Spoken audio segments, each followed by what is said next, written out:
93, 93, 93. This is Amon Asha Renew from AshaRenew.com.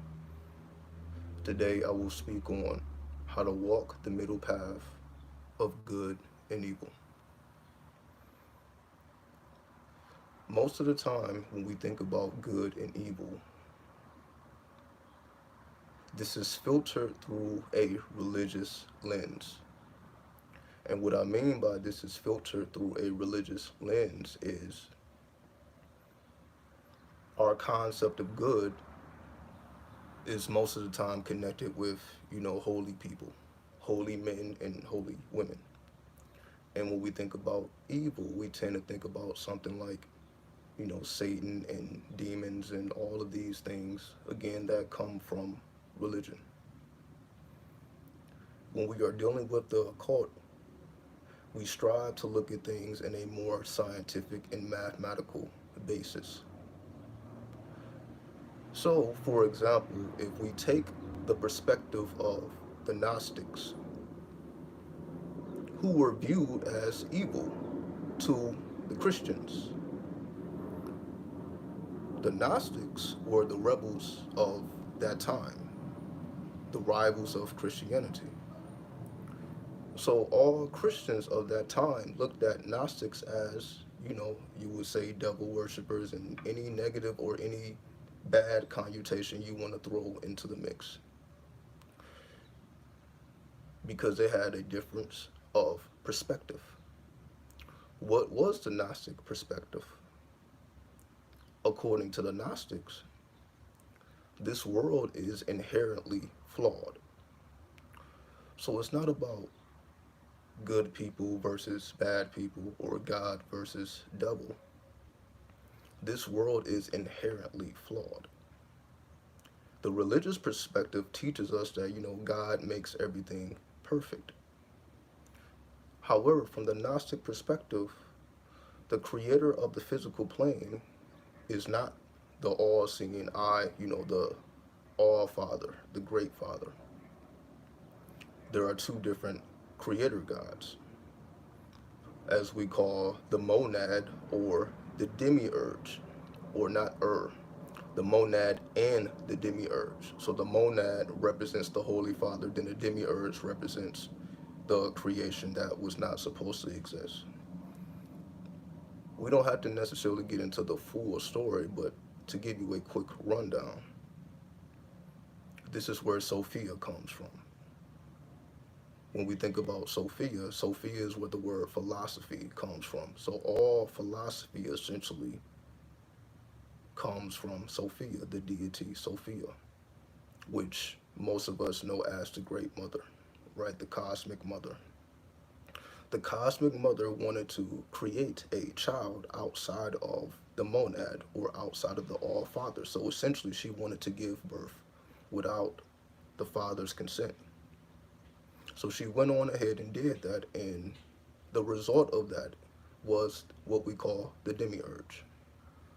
Because the demiurge did not get the okay from the Father, you can say it was inherently flawed. It did not have certain components of creation that all other creation has.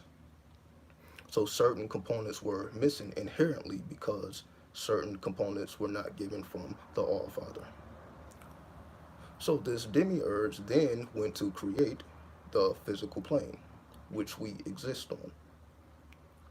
So once again, from the Gnostic's perspective, this world is a creation of the demiurge. And because this world is a creation of the demiurge, it is inherently flawed. So because this world is inherently flawed, there is no way to be, you can say, the perfect man or the perfect woman. So the Gnostics' focus was divination, occultism, astrology, mysticism, occultism, all of the things that is essentially are talked about now.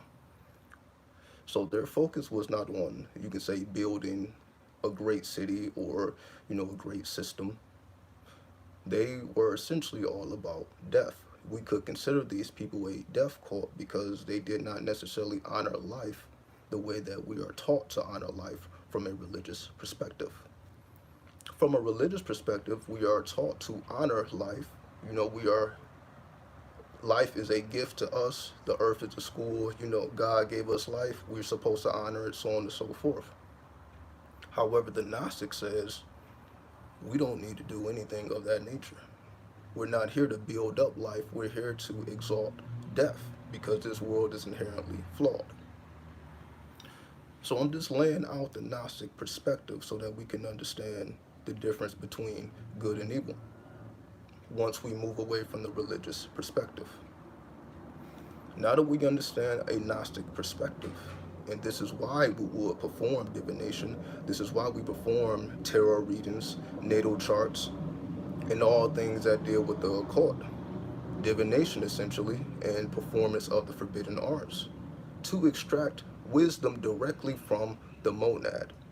So the Gnostic is essentially trying to receive direct revelations from what is called the monad, which is the true God, right? Not the demiurge. So the Gnostic is trying to go past the demiurge to have that direct connection to the All-Father. This is essentially the same thing the Buddha was saying when he said escaping reincarnation, right? Like this world is constantly just repeating itself. People are constantly living and dying. We're in this endless cycle of reincarnation. So this was the whole point of the Buddha's journey, is to find the way out of reincarnation. So he put aside all his lower desires or all of his worldly desires to meditate upon how to escape reincarnation. Because anyone who is familiar with the story of Buddha knows that he was born in a royal family, or into a royal family. He had everything at his feet. He had no wants or any needs. He gave all of these things up. Essentially what everyone else is striving to get, he gave up. Because you can say most people are striving to live, a luxurious life. So he was born into a luxurious life, and he gave all of that up because he saw it all as pointless if we don't escape the cycle of reincarnation. We just keep repeating, we just keep, just going over and over again, remembering, then forgetting, remembering, then forgetting. So again, the Buddha denounced all of these things in order to seek those deeper answers. And that's why he went through all of the schools. So he first was, following the spiritual systems of the time, and they did not succeed in getting those answers, which is what brought him to the journey of meditating under the Bodhi tree. And that's where he began to receive his answers, only after he encountered his unconscious mind. His unconscious mind is basically our primitive self. So he had to encounter the so-called devil, or his most primitive thoughts. And once he was able to conquer his most darkest nature, or as we call the alter ego, once he was able to tame his alter ego, then that's when he found the answers to reincarnation, right? So I gave you a Gnostic perspective, and I also gave you the perspective of Buddha, because we see that these things are very similar. The concept and the goals are very similar. We also understand that Buddha did not believe in a God. So Buddhists don't believe in a God at all. And we understand Buddhism was the first world religion. So the first religion on the planet, or first world religion on the planet, was Buddhism, which was all about the science of the mind, mastering your mind, watching your thoughts, all of these spiritual concepts that we talk about today. All this essentially comes from the Buddha. So all of these things that we're talking about, that people either are not talking about or kind of talking about, all this starts with the Buddha. So again, which has no God. So once we study the Gnostics' perspective, who does not honor the so-called God that we think is God, they actually honor a higher God. And this higher God is not telling them that they are born sinners, that they need to, engage in kind acts and, be servants and slaves, to higher powers in order to have a rightful place in heaven. This is not their perspective at all. From the Gnostics' perspective, the only way to break out of the cycles of reincarnation is to engage in what we call sin. So from the Gnostics' perspective, the more sin, the better, because once you're able to get over the religious mind that we were born into, once we get over these concepts of good and evil, where it's not about kind acts. It's not about your acts at all. According to Gnostics, what you do on this physical plane is really not relevant at all in terms of where you go after this. Meaning whether you was a kind person or a mean person is really not relevant to what was going on in your internal world. What were your thoughts like? What was going on in your heart? Was your heart lighter than a feather when you died? You can be the kindest person performing the kindest acts, but have the most deadliest mind, which nobody sees. All people see is the kind acts. So you can have kind people with real dark demonic thoughts that nobody knows nothing about except them.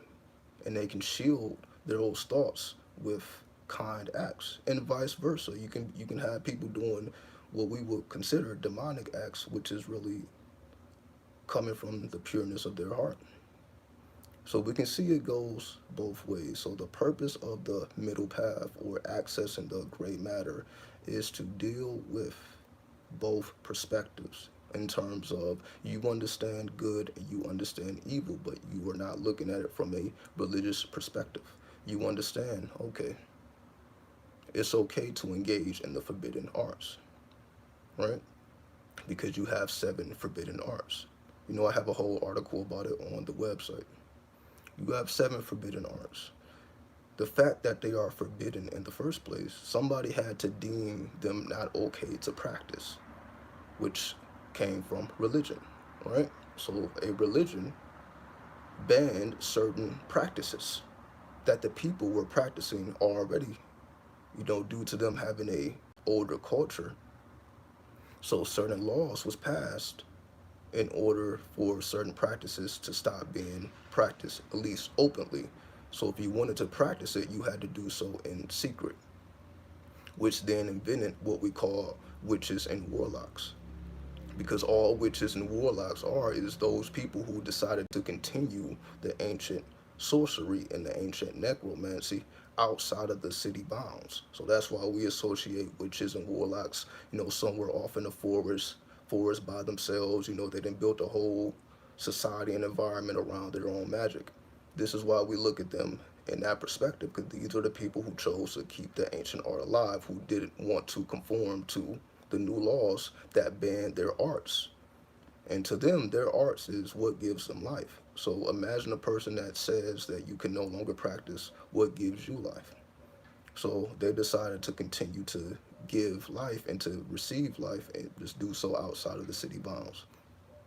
So I'm just running through these thoughts very, very quickly so that we can understand the perspective of the middle path and going between good and evil and reversing our definitions of what we think it means, right? Because once again, once we apply the scientific and mathematical components to this perspective, where, okay, you can actually engage in the forbidden arts and you're not going to go to hell.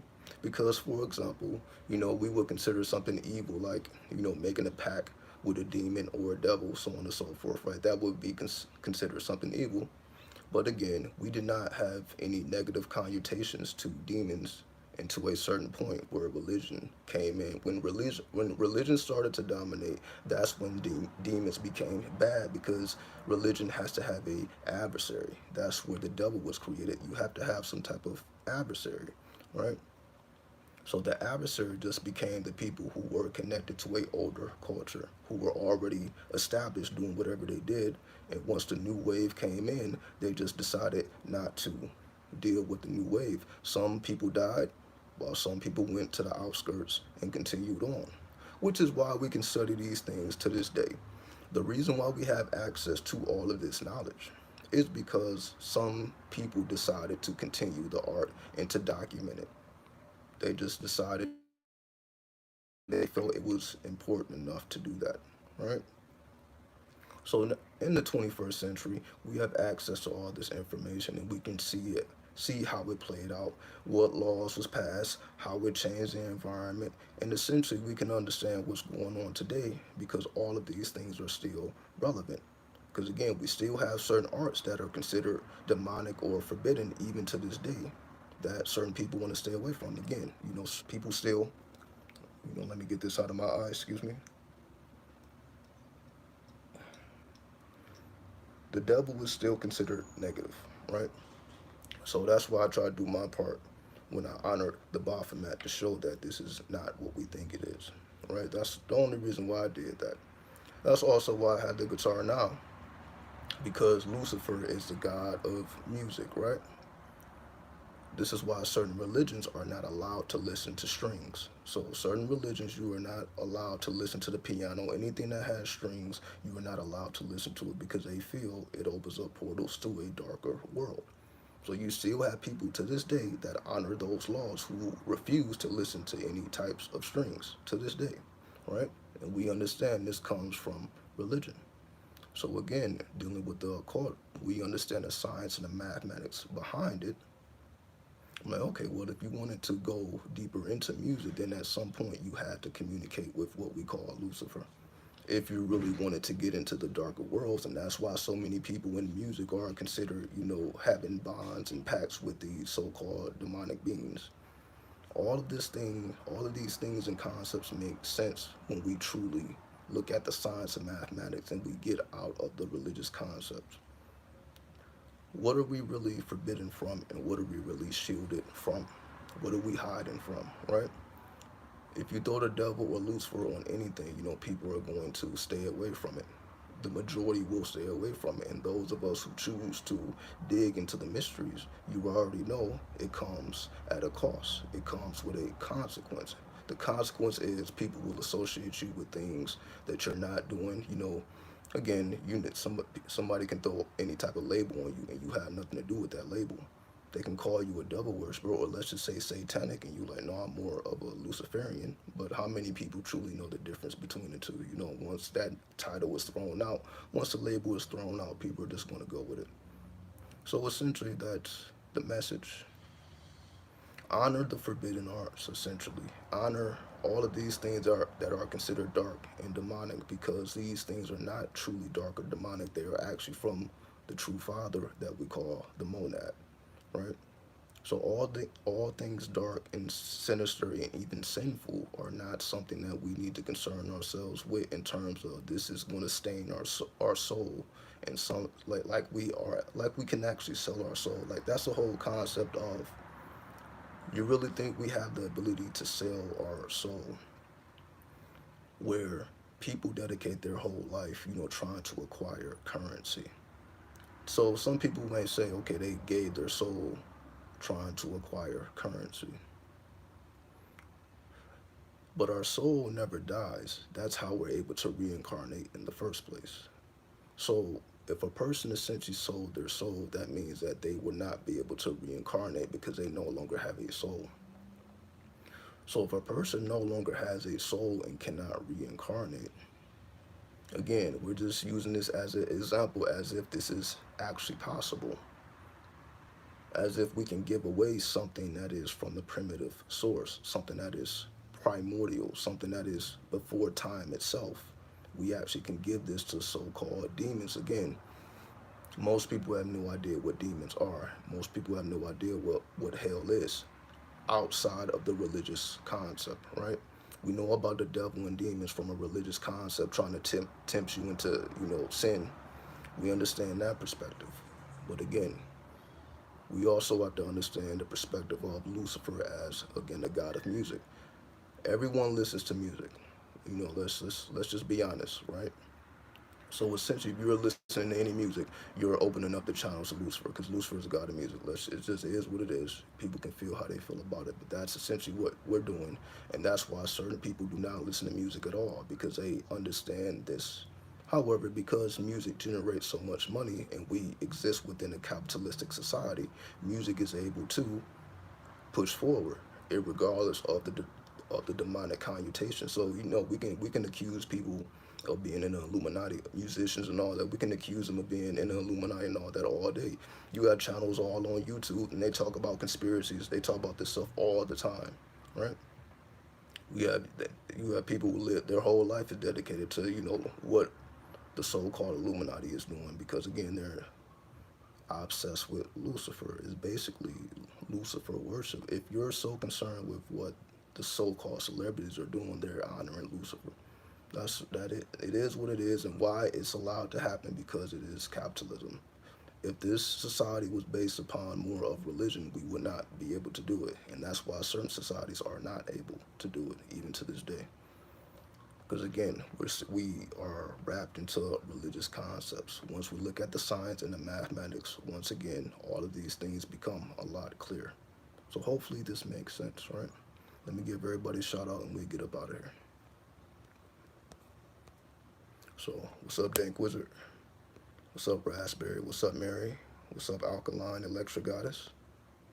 Yeah, I think salute to Robert Johnson, getting a Robert Johnson on. Yeah, see, I'm just now seeing that comment. Yeah, but you're definitely right. So salute to everybody. I'll get Big Show tomorrow, 93.